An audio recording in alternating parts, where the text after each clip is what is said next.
Eu vou falar hoje um assunto interessante para vocês. Olha lá. O Senhor é a minha bandeira. Aleluia. Quem é a sua bandeira? O Senhor é a sua bandeira? Vamos ver essa história interessante lá em Êxodo 17. Então veio Amaleque e pelejou contra Israel em Refidim. Por isso disse Moisés a Josué: escolhe-nos homens e saia a peleja contra Amaleque amanhã, e eu estarei sobre o cume do outeiro, e a vara de Deus estará na minha mão. E fez Josué como Moisés lhe dissera, pelejando contra Amaleque. Mas Moisés, Arão e Ur subiram ao cume do outeiro. Acontecia que, quando Moisés levantava a mão com a vara, Israel prevalecia. Mas quando ele baixava a sua mão, Amaleque prevalecia. Porém as mãos de Moisés eram pesadas. Por isso tomaram uma pedra e a puseram debaixo dele, para assentar-se sobre ela. E Arão e Ur sustentaram as suas mãos, um de um lado, outro do outro. Assim ficaram as suas mãos firmes até o sol se pôr. Assim Josué fez a Amaleque e a seu povo. Assim Josué desfez Amaleque e seu povo ao fio da espada. Então disse o Senhor a Moisés: escreve isto para a memória num livro, e relata-os aos ouvidos de Josué, que eu totalmente hei de riscar a memória de Amaleque de debaixo dos céus. E Moisés edificou ali um altar, ao qual chamou: o Senhor é a minha bandeira. E disse: porquanto jurou o Senhor, haverá guerra do Senhor contra Amaleque de geração em geração. Até aí, muito obrigado. Vamos orar. Nosso Deus e Pai, nós damos legalidade, liberdade ao Teu Espírito Santo para aplicar a Sua palavra em nossos corações nesta noite. Nós queremos que o Senhor seja o Senhor nosso. O Senhor seja a nossa bandeira. O Senhor seja aquele que nos sustenta, que nos fortalece na hora da luta e da batalha. Nós te pedimos que Teu Espírito Santo agora conduza nossos pensamentos, nossas mentes, em obediência à Tua santa palavra, e que na meditação da Tua palavra nós possamos extrair lições de edificação, de elevo espiritual, lições, ó Pai, de exortação, de alinhamento em nossas vidas nessa noite. Nós te pedimos isso confiados no poder e no nome soberano de nosso Senhor e Salvador Jesus Cristo. Amém. Irmãos, este acontecimento aconteceu com Israel depois que eles saíram do Egito, na caminhada rumo à península do Sinai. Até esse momento, irmãos, eles tinham enfrentado obstáculos. Olha lá, Israel agora enfrenta o inimigo. Até então só tinha enfrentado obstáculos. Irmãos, esse povo era um número de mais ou menos 3,5 milhões. O que seria hoje o povo de Mato Grosso, do estado de Mato Grosso. Mato Grosso tem em torno disso aí, 3,5 milhões de habitantes. Estado todo. Você já pensou? E até ali, naquela caminhada, eles só tinham enfrentado obstáculos. E cada obstáculo desse caía diante do poder de Deus.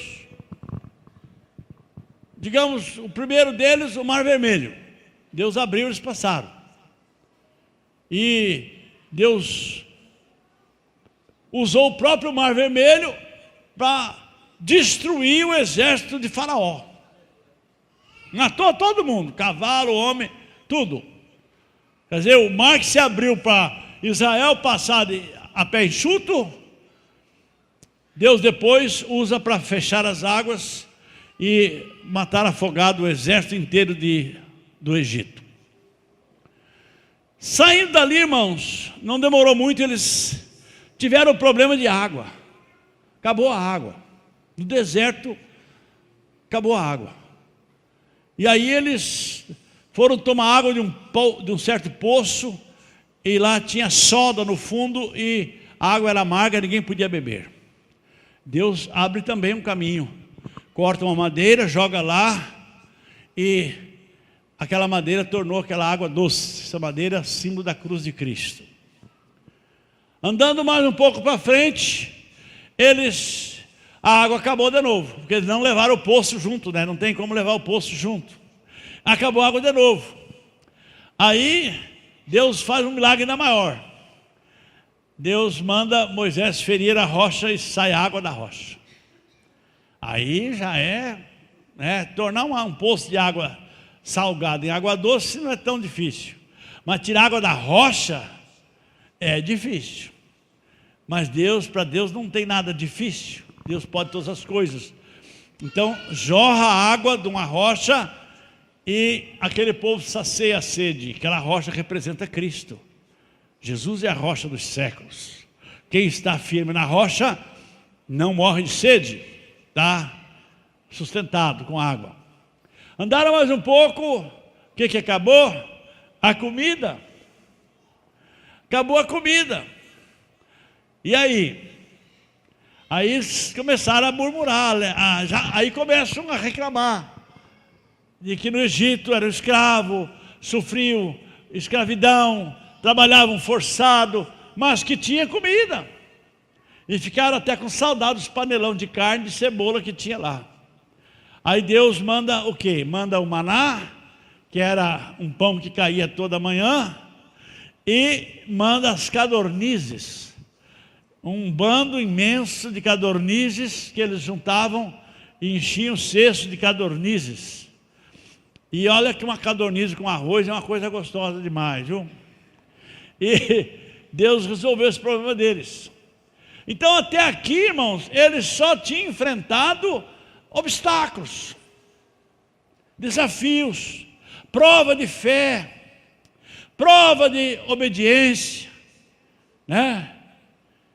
Era Deus simplesmente enviando obstáculos para provar, para afirmar e para passo a passo, em doses bem pequenas, ir mostrando àquele povo que Deus é Deus. Apesar de que ele já tinha feito 10 maravilhas lá no Egito, né? As 10 pragas do Egito, que para o Egito foi praga, para Israel foi maravilhas. As 10 maravilhas que Deus operou no Egito por eles. Mas eles eram escravos. O escravo, meus irmãos, seu poder de alcance mental é reduzido. É reduzido. Agora, meus irmãos, se apresenta para eles algo mais complicado. Agora se apresenta um inimigo. Agora, meus irmãos, eles se deparam com uma guerra. Guerra. Possivelmente esse povo, esses 3,5 milhões, e tinha mais de 1 milhão só de homens, eles nunca tinham envolvido com guerra. Escravo não vai para a guerra. Escravo não vai para a guerra. Eles nunca tinham se envolvido com guerra nenhuma, eles não sabiam guerrear. Eles não eram guerreiros, eles eram trabalhadores, homens que viviam debaixo da carga, do peso, carregando peso para construir as pirâmides, etc, no Egito.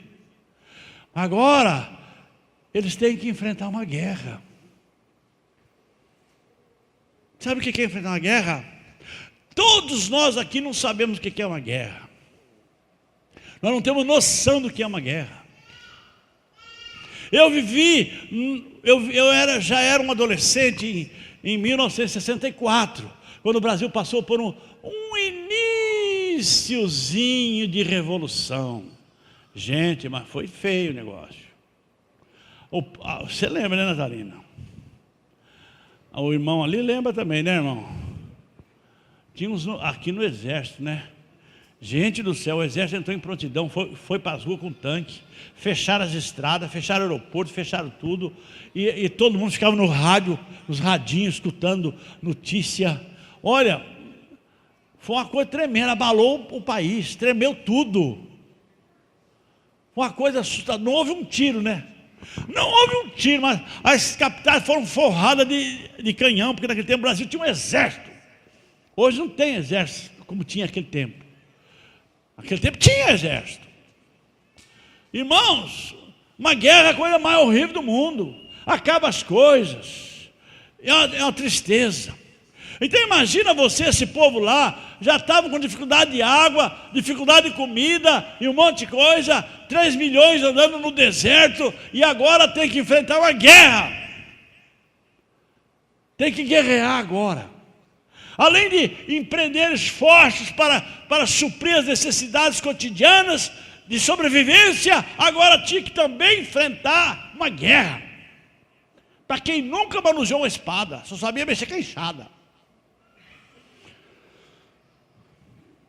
Olha lá, o que acontece? Moisés chama Josué e forma um exército. Olha lá, não podia ser qualquer um. Tinha que ser homens escolhidos. Deveriam ser homens valentes e corajosos. Olha lá os predicados. O que mais? Que criam que a peleja é do Senhor. Irmãos, nessas alturas ali, eles não tinha jeito. Nessas alturas ali, eles tinham que ser homens valentes, corajosos e que criam que alguma coisa sobrenatural, como jogar pau em água, como bater na rocha, ia trazer uma solução para eles, porque afinal de contas eles não tinham preparo, adestramento bélico militar nenhum. Eles tinham que agora, meus irmãos, repousar a sua fé. Eles tinham que agora repousar a sua confiança no Deus que eles vinham conhecendo, bem devagarzinho, desde o Egito. Agora, eles tinham que ser aquilo ali. Olha, ó, essas características dos homens que podiam ser, com certeza, chamados para uma guerra como essa. Porque os amalequitas vinham para uma guerra. Fala para o seu irmão aí do lado, cuidado com os amalequitas.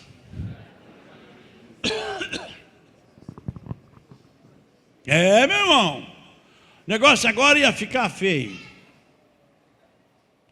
O que aconteceu, meus irmãos? O próximo ponto. A Bíblia diz que Josué e esses homens, com aqueles predicados que eu disse, valentes, corajosos e que acreditavam no poder de Deus, eles foram para a guerra. E Moisés, Arão e Ur foram para o monte. Moisés foi lá para dizer assim: ó Deus, não tem jeito, Senhor, é desigual demais. Os amalequitas são guerreiros e nós somos um bando de escravos. Ele foi para lá falar com Deus assim, irmãos. E aí, certamente, Deus falou assim: Moisés, o que você tem na sua mão, Moisés? Ah, é a vara. Pois é, essa vara. Pega a vara aí, Moisés. Aquela vara tinha virado cobra. Aquela vara tinha sido batida no Mar Vermelho e o mar se abriu. Aquela vara tinha tocado na rocha e saiu água. Aí Deus falou assim: pega a vara, Moisés, pega a vara. Irmãos, quando Moisés erguia a vara, ele tocava a vara no trono de Deus. Essa era a diferença. Olha lá, quando Moisés levantava as mãos, erguendo a vara, Israel prevalecia. Quem entrava na guerra? Deus. A vara de Moisés dava o comando. Quando Moisés cansava e baixava as mãos, as suas mãos desfaleciam com o peso da vara, diz que Amaleque prevalecia. E a guerra era ferrenha, era dos dois lados. Então, o que aconteceu? Os discípulos de Moisés, Arão e Ur, decidiram que então tinham que auxiliar as mãos de Moisés, para que as mãos de Moisés, segurando a vara, se mantivessem erguidas. E a luta não sabia quando que ia terminar.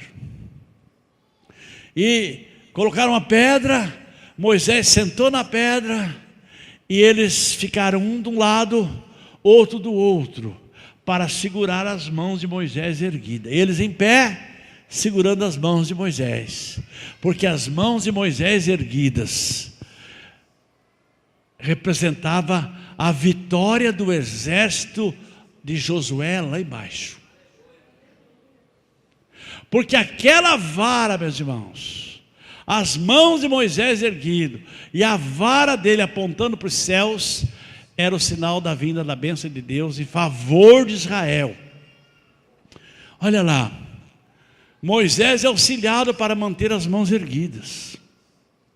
Irmãos, aqui está o grande segredo. Nós precisamos aprender que pessoas estão na guerra conosco.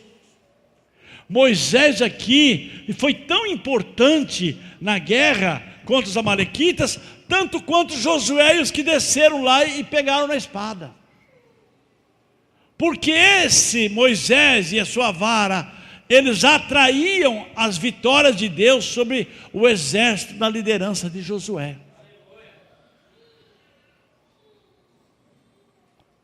Eu pergunto a você, quantas pessoas oram por você? Quantas pessoas você sabe que intercede por você? Quantas pessoas vocês acham que intercede por mim? Pela minha pessoa, pela apóstola Neida? Quantas pessoas vocês acham que intercede pelos pastores dessa igreja, pela PIB? Irmãos, tem muita gente que ora por nós que nem nos conhece. Você sabia que muitas vezes nós perdemos a guerra porque nós não lutamos da maneira correta? Moisés podia falar assim, não, ou Josué, não Moisés, aqui está aqui tantos mil soldados, tanto mil escravos, titulado agora de soldado, e cada um tem uma espada. Não sei se tinha espada, como é que eles iam arrumar espada lá daquele jeito? Não sei o que eles desceram para guerrear com o quê? Que tipo de arma que eles possuíam, não sei. Será que eles trouxeram pelo menos as suas ferramentas de escravo? Imagina que qual é a ferramenta de um escravo? Será que eles desceram com essa, para guerrear, pelo menos levando as ferramentas que eles amassavam o barro lá no Egito para fazer tijolo? Imagina que eles falassem assim, não Moisés, fica aí na sua tenda, fica aí, pode amarrar a rede aí na sombra, e fica aí, nós vamos lá na guerra. Não, mas não tinha morrido tudo. Mas não, eles foram para lá, talvez não foram com as armas humanas, com as armas certas, humanamente falando, mas foram com as armas certas espiritualmente. Eu te pergunto essa noite, quando você enfrenta um inimigo, o inimigo seu, com que arma que você vai? Qual é a arma que você usa? Qual é a arma que você confia? A sua confiança está na sua habilidade guerreira? A sua confiança está na sua força de guerreiro, de guerreira? Está confiante? Você está confiando em você mesmo? Se Israel fosse enfrentar os amalequitas nessa base, eles teriam perecido todos. Porque era desigual, a desvantagem era tremenda entre eles e os amalequitas. Por isso, meus irmãos, que nós ganhamos e vencemos o diabo. O diabo é mais forte que nós. Mas não tem o que comparar. Ele é um querubim. Ele nunca perdeu o credencial dele, viu? É um querubim. Os demônios, irmãos, são muito mais fortes que qualquer um de nós. Eles só não nos vencem porque existem mãos erguidas. Mãos da igreja, mão da liderança, tem mãos erguidas por você, a cada dia, a cada momento, a cada batalha, a cada combate que você vai. Não tenha medo de pedir oração. Eu já vi gente que tem orgulho, não pede oração. Ah, pastor, ore por mim. Ah, obreiro, discipulador, ore por mim. Não, às vezes é difícil ouvir isso. Porque nós achamos que nós podemos guerrear, que nós nos garantimos na guerra. Nós não nos garantimos em guerra nenhuma, irmãos. Por mais preparado, por mais capacitado, por mais experiente que você seja, nunca diga, nunca vai acontecer comigo. Não, eu me garanto, isso aí não vai acontecer comigo, não vai. Se tiver a mão erguida, se tiver a mão tocando no trono por você. Mas se não tiver, meu irmão, é muito difícil que você vai ganhar a guerra. Josué e o seu grupo de homens, que eu não sei quantos milhares que eram, mas devia ser muita gente, eles seriam derrotados em pouco tempo, se não fosse a ação de Deus através do sacrifício de Moisés erguendo as mãos. Quando Moisés erguia as mãos, ele abria o canal, ele abria o céu sobre aquele lugar, sabia? Quando Moisés erguia as mãos, meus irmãos, isso significava no mundo espiritual que Israel estava rendido, mas não para os amalequitas, mas rendido a Deus, confiante no Senhor, descansando no Senhor, estendendo as mãos para receber as forças do Senhor. Os anjos faziam caminho ali. A oração abre os céus sobre o lugar onde você está. Quando isso acontece, meus irmãos, os anjos passam a circular nessa abertura. Sabia? E eu imagino que Moisés não estava ali de braço erguido calado. Ele estava de braço erguido ali falando com Deus, intercedendo por Josué, pelos seus soldados, pelos homens que estavam com ele, clamando ao Senhor, buscando o Senhor. O que isso demonstra, meus irmãos? Olha ali. Nunca vencemos sozinhos. A obra é feita por todos que se envolvem. Por isso, meus irmãos, se existe uma ênfase que nós damos aqui nessa igreja, é a necessidade de todos se envolverem. Essa igreja aqui não é um estádio. Não. Aonde 21 pessoas correm atrás de uma bola que é redonda, né? E milhares e milhares estão na arquibancada gritando e xingando a mãe do juiz. Não é. Essa igreja não é um estádio. Essa igreja é um exército. Essa igreja é um hospital. Você já foi no hospital e viu gente parado? Só se for preguiçoso, né? Mas no hospital as pessoas estão sempre... Todo mundo está fazendo alguma coisa. E o menor trabalho ali no hospital é importante. Para às vezes acontecer uma cirurgia, acontecer um exame, acontecer um tratamento, etc. Assim é a igreja, irmãos. Se nessa igreja aqui você não está fazendo nada, eu sugiro a você, pelo menos comece a orar, comece a interceder. Ore, faça alguma coisa. O que você faz na sua igreja? Eu oro pelo meu pastor, pelos meus líderes. Amém. Isso é uma coisa, isso é um trabalho, isso é um envolvimento, uma forma de se envolver poderosa. Eu acordo de madrugada e vou orar pelo meu pastor, pelo meu líder, pela minha cobertura. Ou eu vou orar pelos meus liderados, os meus discípulos. Gente, você não é capaz de imaginar o efeito dessa oração.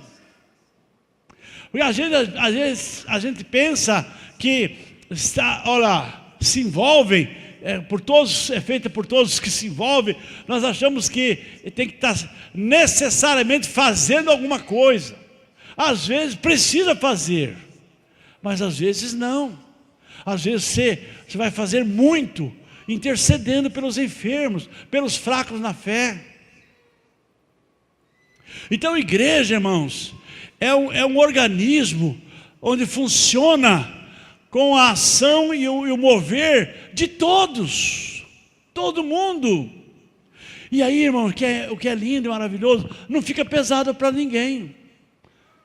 Ninguém morre debaixo da carga, todo mundo, uns auxiliam os outros. Uns carregam a carga de uma maneira, outros de outra, e enfim, tudo acontece e se completa naquele envolvimento de todos. Se você não está fazendo nada, você precisa, pelo menos, se propor a interceder pelos líderes, pelos pastores, pela abertura de novas igrejas, pelos líderes de células. Todas as pessoas precisam estar envolvidas e debaixo da sua oração. A guerra é ganha porque todos lutam. Moisés parece que ficou sentado. Mas quando você vai avaliar o que significou Moisés com as mãos erguidas para o céu, irmãos, isso representou toda a vitória que o exército precisava. Porque ele fez o canal de intercessão com Deus. Então você vai pensar, não, mas quem lutou foi Josué e os seus homens. Pois é, mas se eles venceram, se eles que eram escravos, que só sabiam manejar enxadão e machado, agora passaram a manejar espada e facão, isso aí é um milagre. É porque realmente todos lutaram. Um auxilia o outro, todos são importantes. O Senhor luta através de mim, de você, de nós. O Senhor luta através de nós. Deus estava ali fazendo a luta acontecer. Josué tinha que ir. Os homens sabedores de guerra não tinham que ir. E fazer o melhor. E Moisés ficou lá no monte, intercedendo pela batalha, com as mãos erguidas. Quando as suas mãos já não suportavam mais o peso, da vara e do tempo, ele recebeu auxílio de irmãos. Irmãos, esse auxílio a liderança precisa. Esse auxílio, irmãos, eu estou recebendo hoje dos meus filhos. Hoje, meus filhos, os pastores, os obreiros da igreja, os discipuladores, você que é líder de célula, você que é líder de treinamento, vocês estão ajudando a manter minhas mãos erguidas. E isso pode ser a garantia da vitória. Isso é importante. Quando o inimigo viu as mãos de Moisés levantadas, irmãos, ele tremeu, com certeza. Então eu quero perguntar a você aqui nessa noite, como que você tem enfrentado o seu inimigo? Como que você tem feito uma diferença? Vamos puxar mais fundo. Você tem feito uma diferença entre lutas, entre obstáculos, entre circunstâncias da caminhada e batalha? Muita gente não sabe fazer.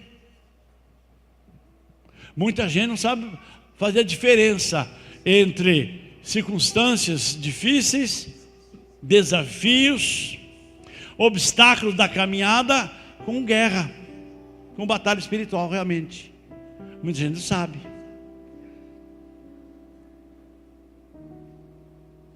Você vê que os obstáculos que eles enfrentaram, Deus não mandou ninguém orar, nem lutar. Lá no mar, Deus mandou Moisés bater com a vara. Moisés bateu, o mar se abriu. Lá na água amarga, foi só jogar uma madeira lá. Cortar uma madeira que tinha por lá, jogou lá, a água ficou doce.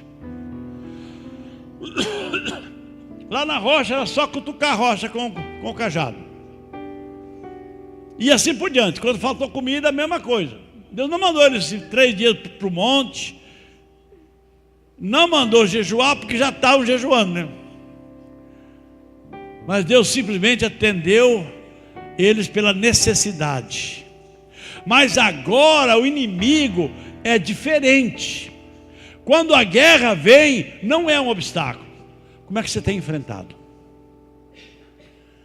Possivelmente muitos de nós, irmãos, temos apanhado bastante, levado tinta mesmo, porque nós estamos enfrentando guerra com as mesmas armas e nas mesmas condições que enfrentamos obstáculos, porque nós não sabemos fazer a diferença.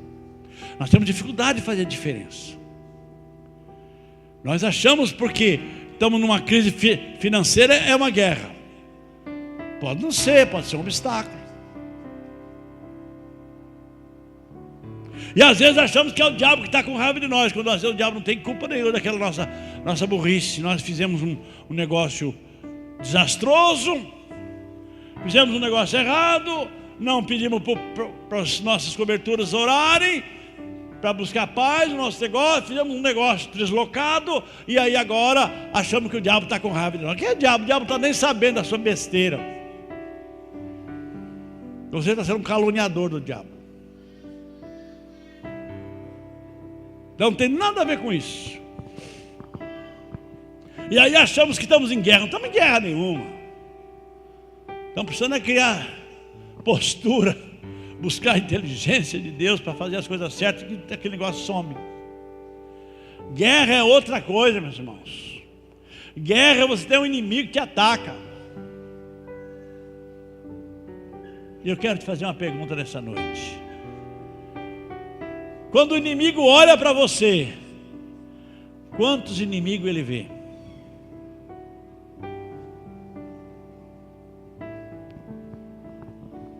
Entenderam a pergunta?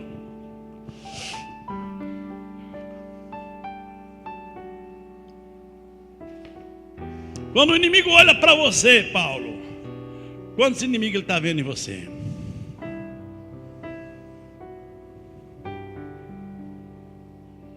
Quando os amalequitas, irmãos, se prepararam para vir contra Israel, vieram para matar um montão de escravos, não foi? Tem um bando de escravos, 3 milhões e tanto fugindo do Egito, fugindo do faraó, estão fugindo do Egito, estão vindo para cá. Israel se prepara, se arma, arruma tudo, amola as espadas e vai em guerra. Israel estava vendo quantos inimigos? Estava vendo um. Quem? Um bando de escravos. Só que quando chegaram lá, viram outro. Não foi? Quando chegaram lá e começaram a lutar, eles descobriram que Israel não lutava sozinho.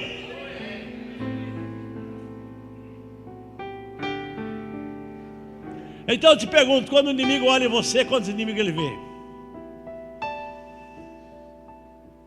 Se ele vê só você é uma coisa fácil, viu? É facinho dele dobrar você, dele botar na sua cabeça coisa ruim, ideia ruim, um monte de coisa. Mas se ele olha para você e vê que você não está sozinho, você não está sozinho, que tem gente com a mão no trono por você, aí ele vai ver que vai ter que botar a espada na barriga e voltar embora para não morrer. Então muitas vezes, irmãos, possivelmente você e eu perdemos a guerra, porque o inimigo só viu eu na guerra. Ele é fácil. Isso aí é café pequeno. Isso aí é moleza, isso aí é empurrar bêbado no lançante, bêbado ladeira abaixo. Facinho, facinho. Mas se ele vê que ao seu lado Deus está, o Senhor Jesus está, que ao seu redor estão os anjos guerreando por você, o seu anjo da guarda está ali, com a espada na mão. Ele sabe que não vai ser fácil. Então eu quero perguntar, você é fácil ou você é difícil? Você tem dado trabalho para o diabo ou você é facinho, facinho? Isso vai determinar a sua vida cristã de fruto ou não. Isso vai determinar se você vai ouvir o toque da trombeta ou não.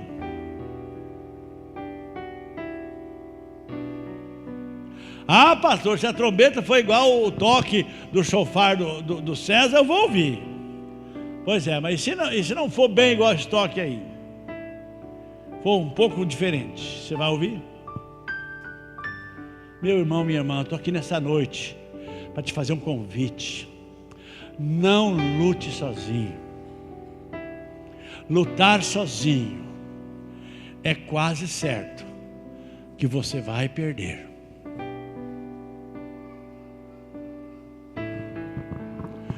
Deus tem que lutar com você.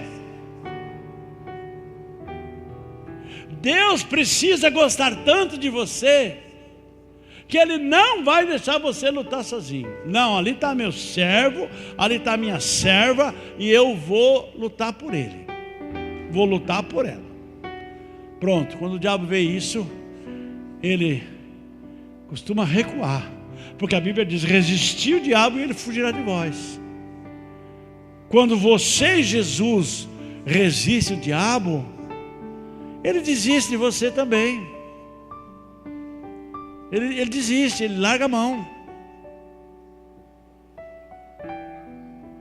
Agora, quando ele vê você sozinho, é igual os leões lá na África, quando vão pegar um antílope, chega no bando, aquelas 4, 5 leoa faminta com as crias lá para amamentar, e fica olhando aquele bando de antílope pastando.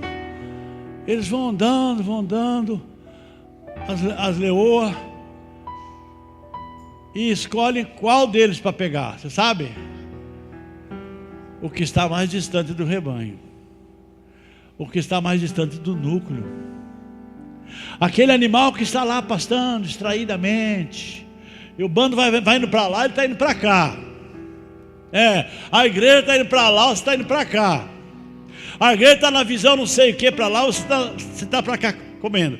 Quando você ergue a cabeça, você está na frente de 5 leoas de cria nova. Aí, meu irmão, não tem jeito. Uma pega no focinho, outra pega no pescoço, outra pega no rabo, outra pega na perna. Você vai virar comida de onça. É assim na vida espiritual. Você sai do centro, você é vulnerável. Jesus estava pregando na sinagoga, e aí Jesus olhou para a multidão e viu um homem lá do lado. Jesus falou: quero curar a sua mão. Você tem a mão ressequida, não tem? Tem. Então vem aqui para o meio. Já leu essa passagem? Jesus falou assim para o homem: vem aqui para o meio. Jesus podia ter dado uma palavra. Do braço ressequido aí no cantinho, ser curado. O braço do homem imediatamente voltava ao normal. Não é? Por que Jesus chamou ele para o meio? Quero te perguntar, que nessa igreja você é periferia ou você é centro? Você está no centro ou na periferia? Irmão, eu nunca vi prosperar crente periférico. Crente periférico nunca prospera. Nunca vira cristão, vai ser sempre crente. O máximo que ele vai atingir é ser evangélico. É o máximo. E aí, se ele sai fora, distancia do bando, ele vira presa fácil. Então eu te pergunto: quando o inimigo te vê, quantos inimigos ele enxerga? Vamos orar? Fique em pé.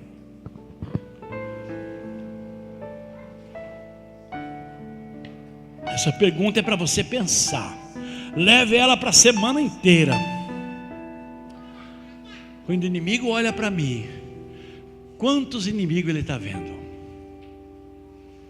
Isso vai fazer toda a diferença no ataque que ele vai te dar.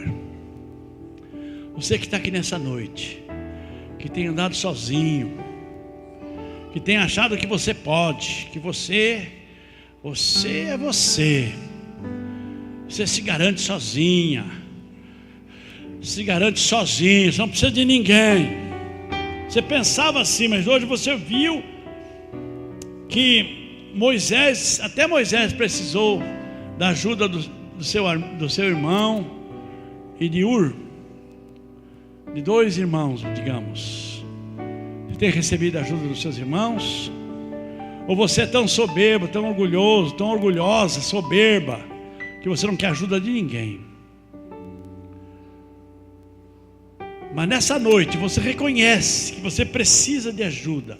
Você precisa de pessoas que levantem seus braços já estão caídos, suas pernas estão trôpicas, você está estropiado, não aguenta mais, mas você quer que alguém segure nos seus braços. Você está quase a cair, quase prostrado. Se cair, dificilmente se levanta. Você não pode cair. Você precisa que alguém segure os seus braços.